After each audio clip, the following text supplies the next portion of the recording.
የሚል ድምጽ ከዛ አይኑ ፈጠጠ። በዛ ሰዓት ላይ ህይወቱ በዛ ሰዓት እንዳለፈ ነው። ጠዋት ላይ 1 ሰዓት ተኩል አካባቢ መጸዳጃ ቤት ይገባና ተመልሶ መጥቶ አልጋው ላይ ቁጭ ይላል። ትመጣና ማሚ ምን ሆንክ አለችው። አይ ማሚሻ እዚህና እዚህ ጋር ወጋኝ ቅባ ቅዱስ አድርግልኝ ይላታል።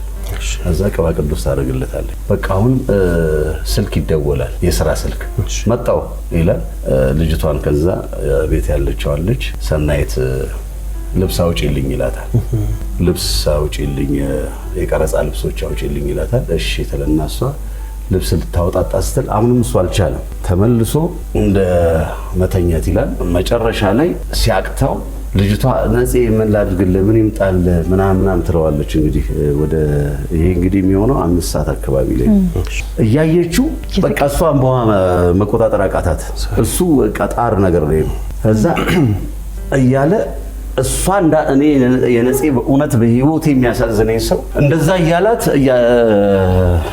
ልጅቷን አልቻለችም።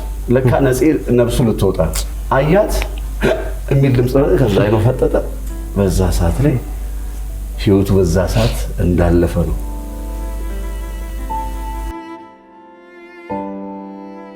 እኔ ስገባ እንግዲህ ነፍስ ይኖረው ምን ይኖረው አይታወቅም። በቃ በድን ሆኗል። ነፂ ወንድሜን አባቴን ነፂዬ ሰብሳቢያችን ነው። ነፂዬ ሰው ነው ለኛ።